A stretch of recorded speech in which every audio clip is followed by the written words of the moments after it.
નમસ્તે વિદ્યાર્થી મિત્રો, ધોરણ 7 વિષય હિન્દી પાઠ 6 ડૉક્ટર વિક્રમ સારાભાઈ. વિદ્યાર્થી મિત્રો, ભાગ 1માં આપણે થોડોક અભ્યાસ કરેલો. સાહિત્ય પ્રકાર છે જીવની, જે ડૉક્ટર विक्रम साराभाई ना जीवन पर आधारित है कि भारत स्वतंत्र होने के बाद विज्ञान के क्षेत्र में कई वैज्ञानिकों ने महत्वपूर्ण कार्य किए हैं. इनमें से एक डॉक्टर विक्रम साराभाई थे. प्रस्तुत पाठ में डॉक्टर विक्रम साराभाई के जीवन तथा कार्यों का परिचय दिया गया है. जे આપણે આગળ અભ્યાસ કરેલો કે विक्रम साराभाई का जन्म 12 अगस्त सन 1919 को अहमदाबाद में हुआ था.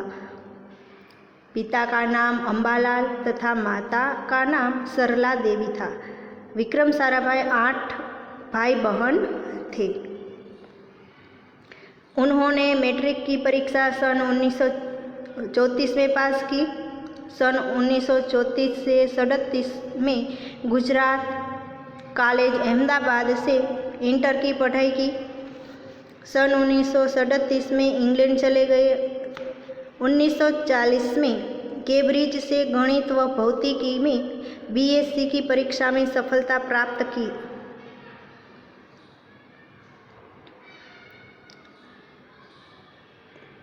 ત્યાર પછી આગળ पेज नंबर 35 पर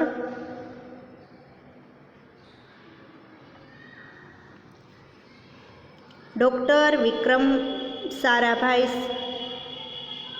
सन 1966 में international council of scientific union के सदस्य रहे. सन 1968 में संयुक्त राष्ट्र संघ के यूनेस्को के विज्ञान विभाग के अध्यक्ष बने. उन्हें इंडियन जियोलॉजिकल यूनियन का प्रमुख बनाया गया. डॉक्टर विक्रम साराभाई सन 1966 में इंटरनेशनल काउंसिल ऑफ साइंटिफिक यूनियनना सभ्य बन्या. 1968 में संयुक्त राष्ट्र संघना यूनेस्कोना विज्ञान विभागना अध्यक्ष बन्या. तेमने इंडियन जियोलॉजिकल यूनियनना प्रमुख बनाववामां आव्या. डॉक्टर विक्रम साराभाई सन 1970 में वियना शांति अंतर्राष्ट्रीय अणु मंच के 14वीं परिषद के प्रमुख बने. सन 1971 में संयुक्त राष्ट्र संघ परिषद के उपाध्यक्ष व बाद में विज्ञान विभाग के अध्यक्ष बनाए गए. कि डॉक्टर विक्रम साराभाई 1970 में वियना शांति आंतरराष्ट्रीय अणु मंचनी 14મી परिषदना प्रमुख बन्या. 1971 में तेमने संयुक्त राष्ट्र संघ परिषदना उपाध्यक्ष तथा पछीथी विज्ञान विभागना अध्यक्ष बनाववामां आव्या.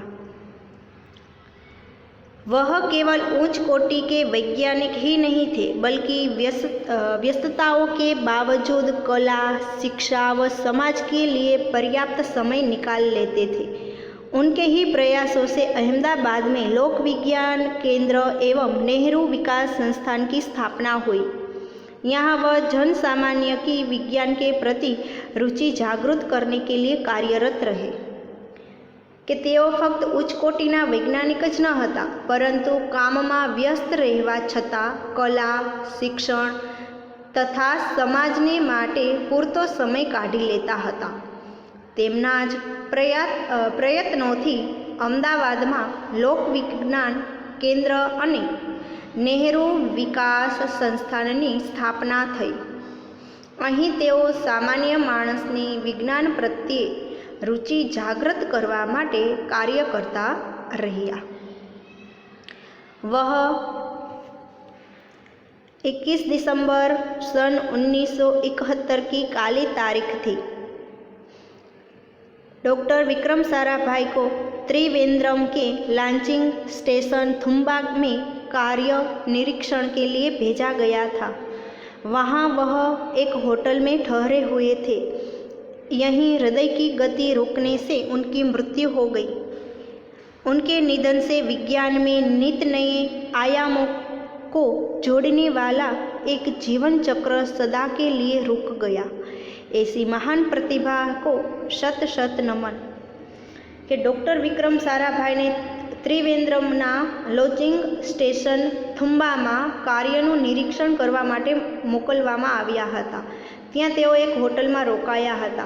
અહીં જ હૃદયની ગતિ થંભી જતાં તેમનું મૃત્યુ 21 ડિસેમ્બરે 1971નો કાળો દિવસ હતો।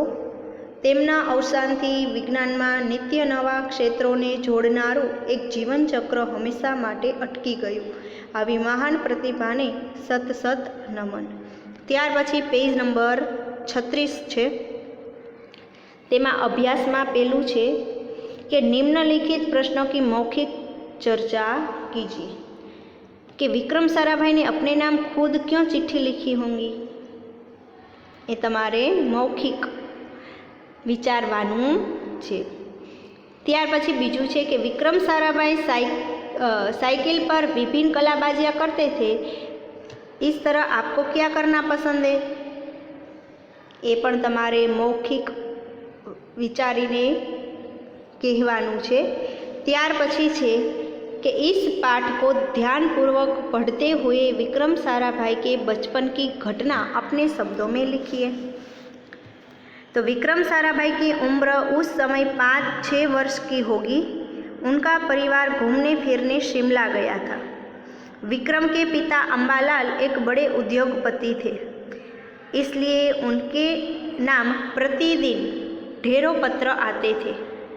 बालक विक्रम के मन में इच्छा हुई कि उसके नाम भी रोज़ बहुत सारे पत्र आए। उसने बहुत से लिफाफों पर अपना नाम तथा पता लिखा और उन्हें पोस्ट ऑफिस में डाल आया। अब विक्रम के नाम भी खूब चिट्ठियाँ आने लगी। इस घटना से इस महान वैज्ञानिक के बुलंद इरादों की झलक बचपन में ही मिल जाती है। त्यार पछी छे प्रश्न नंबर 3 छे कि निम्नलिखित शब्दों के अर्थ शिक्षक छात्र से पूछेंगे और छात्र शब्दकोश से अर्थ ढूंढकर उत्तर देने के लिए अपना हाथ खड़ा करेंगे। तो अहीं सौप्रथम शब्द आपेलो छे गाथा। तो गाथानो अर्थ शुं थाय? कथा। गाथानो अर्थ थशे कथा। प्रतीक, तो प्रतीकनो अर्थ थशे चिन्ह। प्रतीकनो अर्थ थशे चिन्ह। त्यार पछी छे विक्रम नो अर्थ थशे वीरता।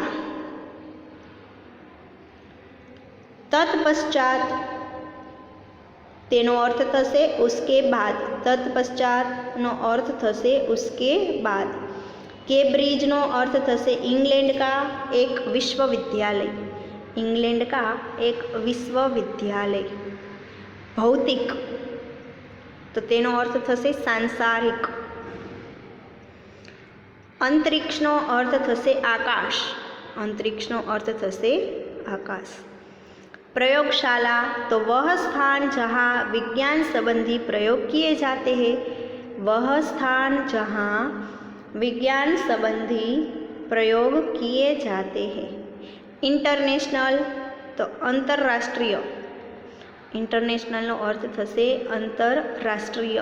मृत्यु, तो मरण। ऊर्जा नो अर्थ थशे शक्ति। ऊर्जा नो अर्थ थशे शक्ति। त्यार पछी छे युवा, तो युवक। उत्कृष्ट नो अर्थ थशे श्रेष्ठ। स्मारक नो अर्थ थशे स्मृति चिन्ह। पुरस्कार नो अर्थ थशे इनाम।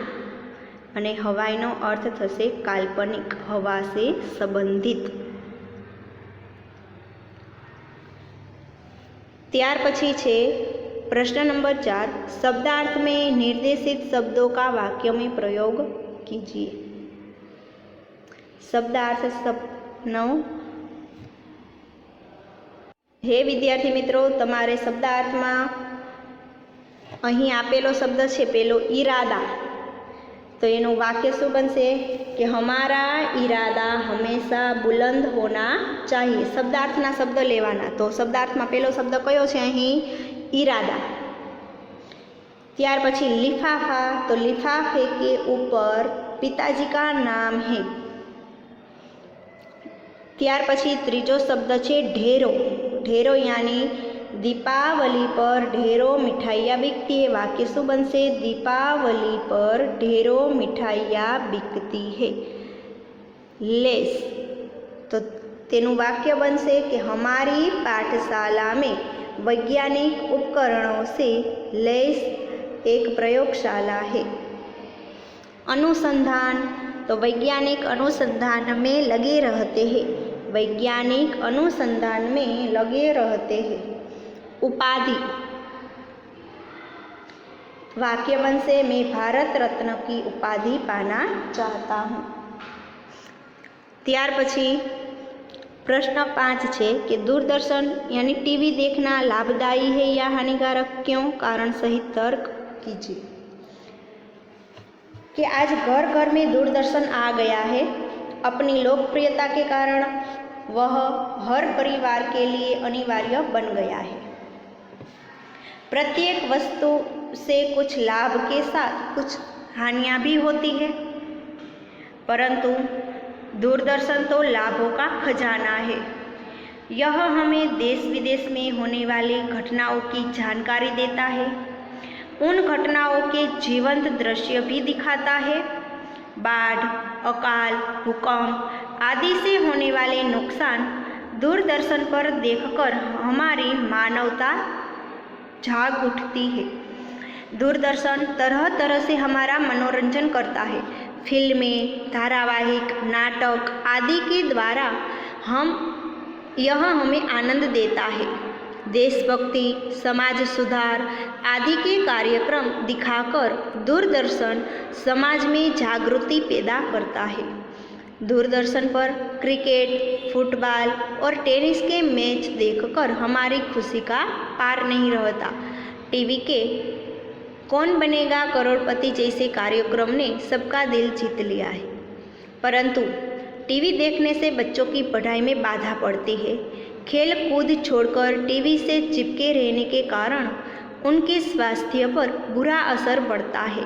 जो चश्मा पहले बुढ़ापे में आता था, वह अधिक टीवी देखने से बचपन में ही आ जाता है। टीवी के कारण हमारा आपसी मेलजोल कम हो जाता है और हमारे हरे भरे रिश्ते सूखने लगे हैं। क्रिकेट मैच जैसे कार्यक्रमों में हमारा कितना समय बर्बाद हो जाता है, इसका कोई हिसाब नहीं। वास्तव में हमें टीवी का उपयोग सीमित करना चाहिए। પછી આવે છે સ્વાધ્યાય કે કોષ્ટક में दिए गए शब्दों का उदाहरण के अनुसार बल्ले पर इस तरह रखो जिससे अर्थपूर्ण वाक्य बने। कि विद्यार्थी मित्रों અહીં शब्द आपेला છે, अलग अलग शब्द है, पण आपणे शुं करवानुं छे ए शब्दने व्यवस्थित रीते गोठवीने वाक्य बनाववाना छे। तो आ वाक्य छे यामा समासे नहीं, कारण के मोटा वाक्य बनशे। तो मात्र तमारे अहीं सांभळवानुं छे। के पेलुं छे कि विक्रम साइकिल पर कलाबाजियाँ करते थे। बीजू वाक्य बने यह बालक बड़ा होकर यशस्वी बनेगा। त्रीजू वाक्य बने उनके प्रयासों से अहमदाबाद में लोक विज्ञान केंद्र की स्थापना हुई है। और चौथू वाक्य बने डॉक्टर विक्रम ने भारत के विकास में उत्कृष्ट योगदान दिया है। तो आवा 4 वाक्य छे, आमां शब्द आपवामां आवेला छे, एमांथी आपणे आ वाक्य बनावेला। त्यार पछी छे कि निम्नलिखित एक वचन शब्द का बहुवचन बनाकर वाक्य में प्रयोग कीजिए। तो विद्यार्थी मित्रों अहीं तमारे पेन्सिल थी मात्र बहुवचन शब्द ज लखवाना छे, वाक्य लखवानुं थतुं नथी। उदाहरण छे लड़का तो लड़के, ए ज रीते किताबनुं थशे किताबे, नदीनुं नदिया, नारीनुं नारिया अने मालीनुं माली शब्द रहेशे। हवे आपणे तेनुं वाक्य बनावीए। અહીં આપેલું છે ઉદાહરણમાં કે લડકા मैदान में खेल रहा है, लड़के मैदान में खेल रहे हैं। ત્યાર પછી બીજું વાક્ય किताब, तो मैंने 2 किताबें खरीदी। ત્રીજો શબ્દ છે નદિયા, તો નदियाँ हमें पानी देती है। चौथो शब्द नारिया, तो नारिया मधुर गीत गा रही है। माली, तो माली पौधों से फूल तोड़ रहे हैं। प्रश्न नंबर 3, निम्नलिखित परिच्छेद का मातृभाषा में अनुवाद कीजिए। तो सौप्रथम આપણે હિન્દી परिच्छेद છે, हिंदी पेरेग्राफ છે એ આપણે વાંચીએ। તો તમારે પણ સાથે વાંચવાનું છે। वह केवल उच्च कोटि के वैज्ञानिक ही नहीं थे, बल्कि व्यस्तताओं के बावजूद कला, शिक्षा व समाज के लिए पर्याप्त समय निकाल लेते थे। उनके ही प्रयासों से अहमदाबाद में लोक विज्ञान केंद्र एवं नेहरू विकास संस्थान की स्थापना हुई। यहाँ वह जन सामान्य की विज्ञान के प्रति रुचि जागृत करने के लिए कार्य करते रहे।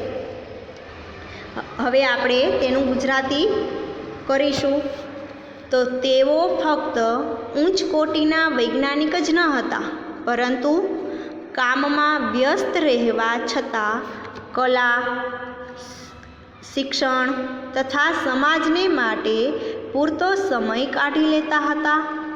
તેમના જ પ્રયત્નોને લીધે અમદાવાદમાં લોક વિજ્ઞાન કેન્દ્ર અને નહેરુ વિકાસ સંસ્થાનની સ્થાપના થઈ। અહીં તેઓ સામાન્ય માણસને વિજ્ઞાન પ્રત્યે રુચિ જાગૃત કરવા માટે કાર્ય કરતા રહ્યા। ત્યાર પછી આવે છે ભાષા સજ્જતા। पढ़िए और समझिए। तो અહીં આપેલું છે વાક્ય કે यह किताब कोकिला की है। બીજું વાક્ય છે लड़का गेंद से खेल रहा है। ત્રીજું વાક્ય છે दरवाजे पर कोई है। चौथું वाक्य है प्रीति के पास कुछ तो है। उपयुक्त वाक्यों के आधार पर प्रश्नों के मौखिक उत्तर दीजिए। किताब किसकी है?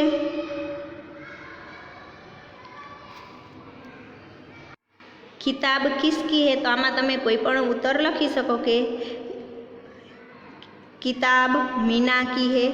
बीजू छे कौन खेल रहा है? तो कि लड़का खेल रहा है। दरवाजे पर कौन है? प्रीति के पास क्या है?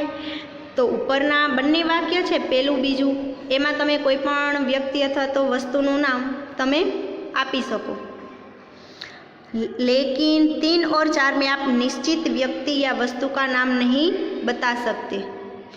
3 અને 4 પ્રશ્નમાં, ત્રીજા અને ચોથા પ્રશ્નમાં તમે નિશ્ચિત કોઈ વ્યક્તિ अथवा तो वस्तुનું नाम तमे आपी सको नहीं, कारण के दरवाजे पर कोई भी हो सकता है, प्रीति के पास कुछ भी हो सकता है।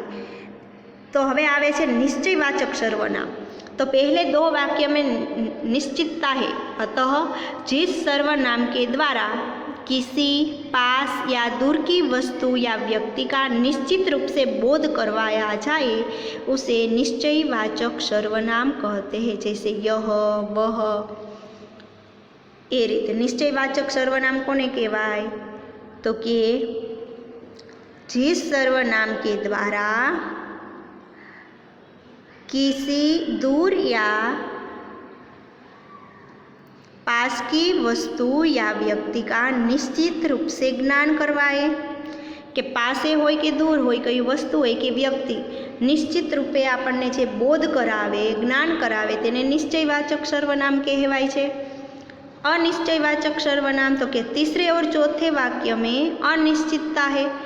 किसी व्यक्ति या वस्तु का निश्चय न हो तब अनिश्चयवाचक सर्वनाम होता है। जैसे कोई, कुछ।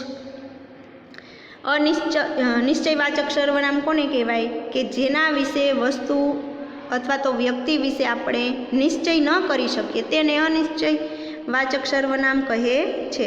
पेज नंबर 38 पर અહીં આપેલું છે કે વિવિધ પ્રકાર કે રાષ્ટ્રીય ખિતાબ કયા કયા? તો કે પદ્મશ્રી, પદ્મભૂષણ, પદ્મવિભૂષણ, ભારત રત્ન અને અર્જુન પુરસ્કાર। તો વિદ્યાર્થી મિત્રો, અહીં આપણે પાઠ 6 છે એ પૂરો કરીએ છીએ। અસ્તુ, જય હિન્દ, વંદે માતરમ।